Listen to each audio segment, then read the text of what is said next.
Mundayad central Samanwaya residence association വാർഷിക പൊതുയോഗവും വാർഷികാഘോഷവും സംഘടിപ്പിച്ചു. Kannur corporation Eliyavoor zonal office ഹാളിന് സമീപമുള്ള മാധവൻ മാസ്റ്റർ സ്മാരക സാംസ്കാരിക ഹാളിൽ സംഘടിപ്പിച്ച പരിപാടി മേയർ മുസ്ലിം മഠത്തിൽ ഉദ്ഘാടനം ചെയ്തു.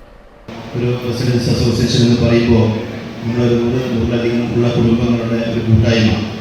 ആ കൂട്ടായ്മയുടെ ഭാഗമായി ഞാൻ നേരത്തെ പറഞ്ഞ നമുക്ക് നഷ്ടപ്പെട്ടു പോയതൊക്കെ തിരിച്ചു കൊണ്ടുവരുന്ന രീതിയിൽ ആ കൂട്ടായ്മയുടെ സാധിക്കുന്നു എന്നുള്ളതാണ്.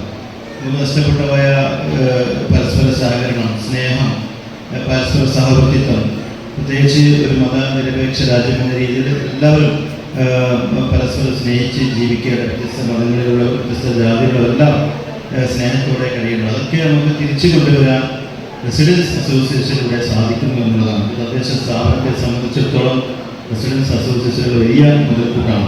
വാർഷികാഘോഷത്തിൽ അഡ്വക്കേറ്റ് സി പ്രസാദ് അധ്യക്ഷത വഹിച്ചു. Secretary K Prakashan, Kannur corporation councillor Shahina Moideen, ഫെറ ജില്ലാ president R Anilkumar, vice president T P Premalatha തുടങ്ങിയവർ പങ്കെടുത്തു. തുടർന്ന് വിവിധ കലാപരിപാടികളും അരങ്ങേറി.